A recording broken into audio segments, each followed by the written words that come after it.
So welcome to Model 7. This is the part that we talk about your funding, requirements and guarantees. So Model 7 basically has elements of Model 6, but in this particular portion of your application, it's quite succinct and straight to the point. Think of it this way.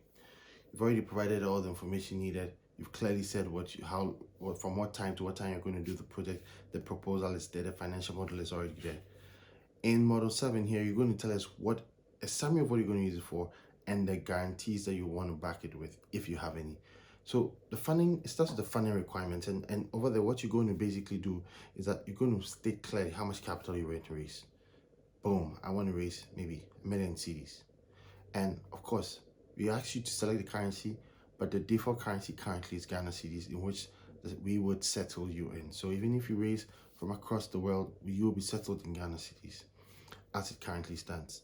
And then you want to tell us the deadline by which you need the funds. And if the funds and you're not able to raise by this time, it's basically a failed campaign.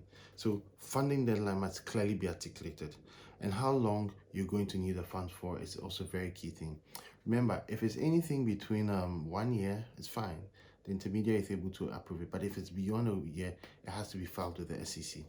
And then you briefly describe the use of funds. Remember, in Model 6, you already have provided a financial model that shows exactly what your capital is going to be used for.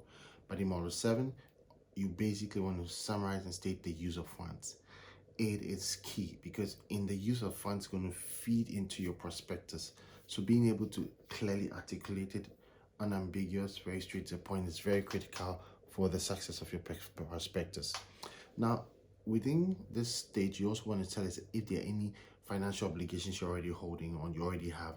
This is key because it allows retail investors to understand that you already have the capacity to raise capital from institutional investors, and it's a plus. So existing financial obligations has to be clear. And also, if you have defaulted or you are restructuring any such loans, it has to be communicated so that it can properly be represented in your prospectus for retail investors to make decisions. And now, finally, to the almighty guarantees. Call it almighty guarantees, not because it's almighty, but it puts a lot of comfort for retail investors. If you do have guarantees, this is the portions that you speak to. And let me clarify the word guarantee. Guarantees is not to guarantee the returns for investments. Guarantees are things you put in place to make sure that you have the ability to pay, and that's what you want to do. So you want to see evidence of the ability to pay. You don't just want to take money from retail investors for taking sake. You are taking it to grow and to pay back.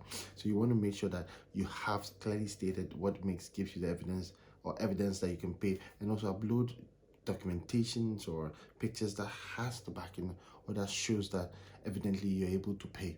Now, these are very critical components of this page, and you have to really make sure that it's succinct, is straight to the point, and it's clear, the funding amount and guarantee.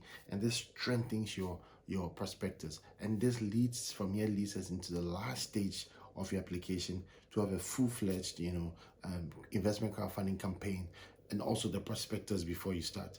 So make sure you capture all these key things, and it's one of the most critical parts of your application. It's very short, succinct, but extremely powerful once you capture this information into your application process for your campaign.